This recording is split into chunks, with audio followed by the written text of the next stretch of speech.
Oi, olá. Então, parcial ou imparcial? Parcialidade ou imparcialidade? Isso é uma tarefa bem complicada, né? Porque eu vejo muitas pessoas dizendo, eu estou sendo racional e imparcial. Aí você vai, observa, não leva 3 minutos para você saber que a pessoa está sendo totalmente parcial.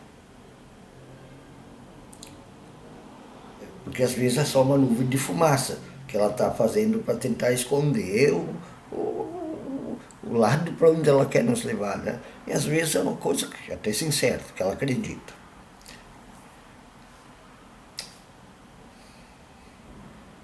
Eu, como muitos, que hoje já são da minha idade, assistiram ao seriado, primeiro, Star Trek, Jornada nas Estrelas. Era impressionante. Não só pela maravilha científica que ele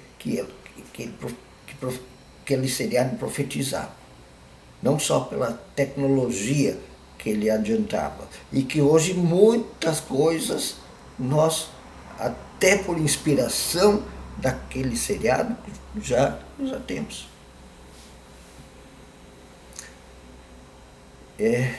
Mas também pela profundidade dos assuntos que tratava, dos assuntos a nível filosófico, sociológico. Não é verdade? Não era só uma ficção científica, era também uma construção literária a nível filosófico, sociológico. Foi o primeiro seriado a trazer uma negra dentro de uma nave espacial, dentro da década de 60 nos Estados Unidos. Foi um auê lá. Não foi pouca discussão, não.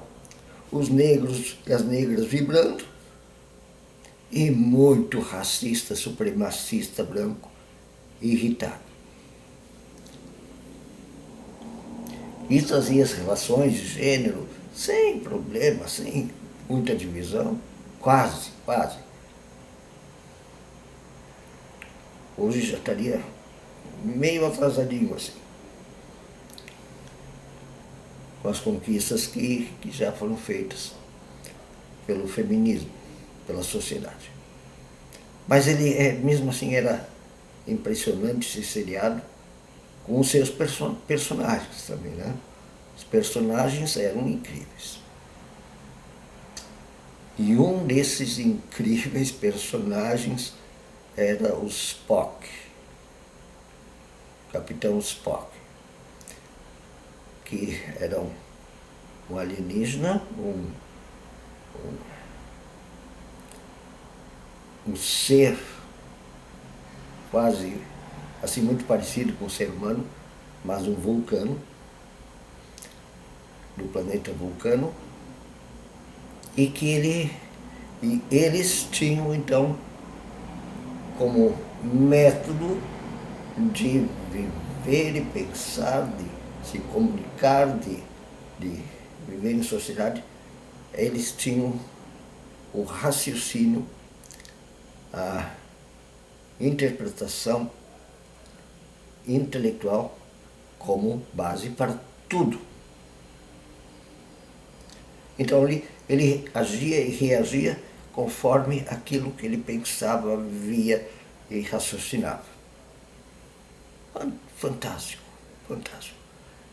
E junto ali com o Capitão Kirk, que era inteligente, mas humano, então muito carregado de emoções, e o McCoy, que era uma explosão de emoções, embora também um médico competente. E ele me inspirou muitas pessoas.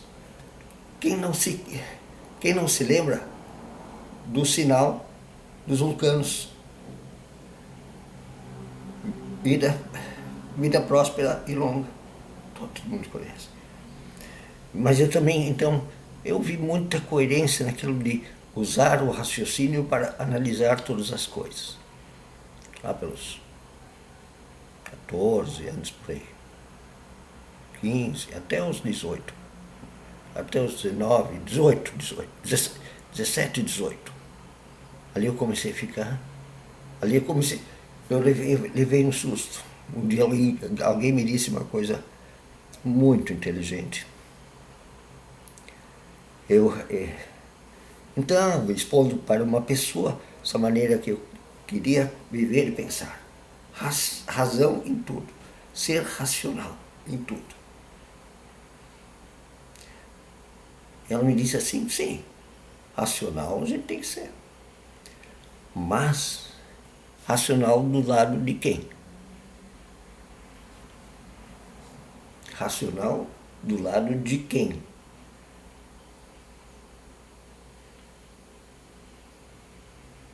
Ela não me disse, mas aí eu entendi. Eu levei quase um ano para entender o que ela queria dizer. Que não existe uma razão sem ter premissas materiais para existir. Existe a razão do opressor e a razão do oprimido.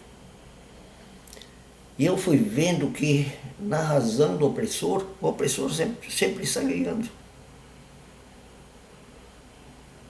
Mas existe uma razão do oprimido, uma maneira de pensar do oprimido, onde ele tem que sempre ficar lutando para não ser totalmente escravizado e explorado. Não só nesse ponto de vista político, mas também em outras questões. Não é só na questão de justiça e injustiça, mas é em outras questões. Mas essa da justiça e injustiça, eu quero deixar muito claro, porque ela se repete tanto no mundo econômico, profissional, na família.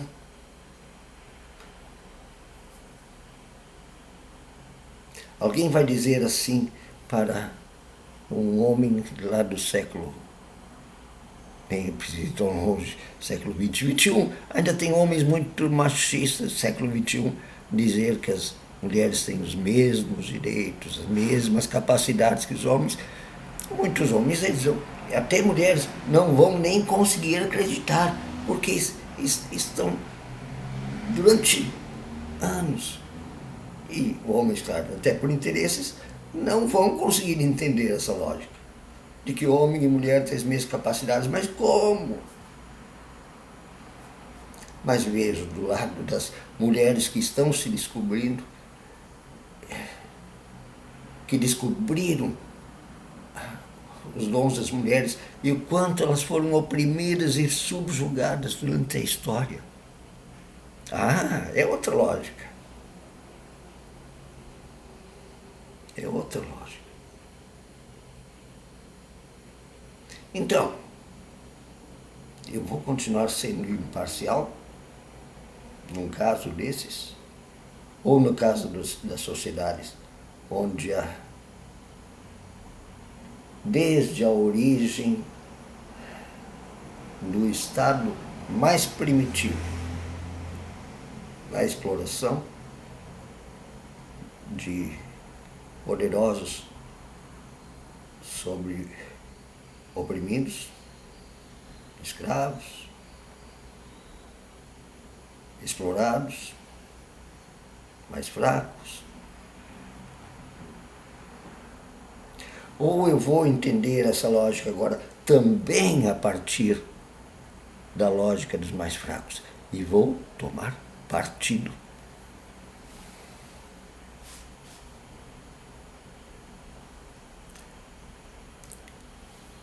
Então,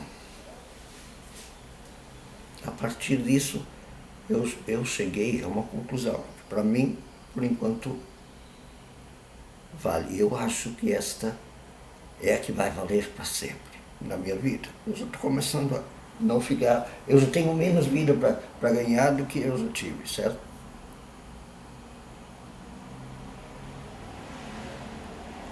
Mas a partir dessa lógica que eu já ganhei, no dia que ainda desenvolvo, e acho que estou ficando bom, pretendo, né? E pretendo ajudar a construção dessa lógica. Muita gente pensa junto comigo já que existem lógicas parciais e que somente a lógica do fraco é a que traz libertação e verdadeira imparcialidade.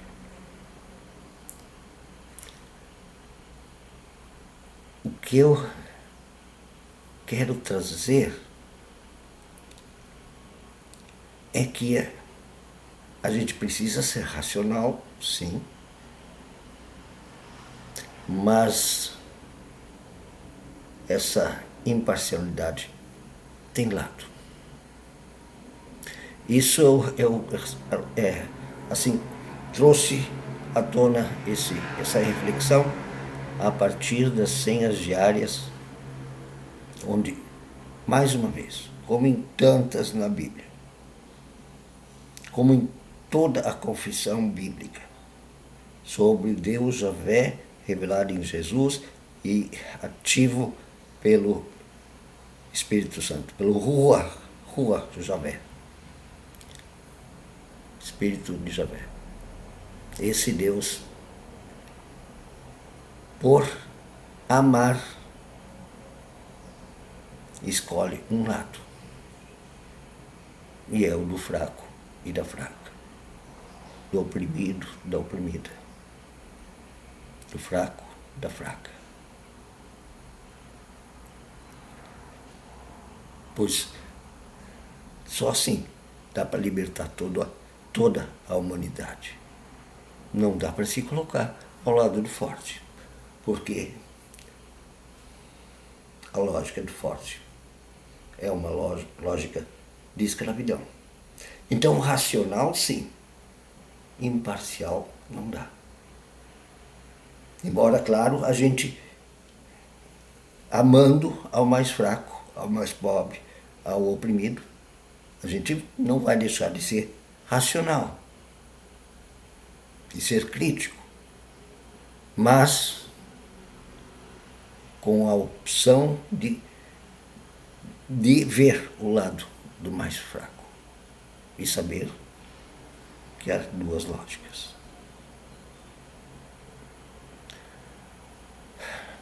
Espero poder ter ajudado. Me mandem contribuições, porque a gente constrói tudo junto. Sempre.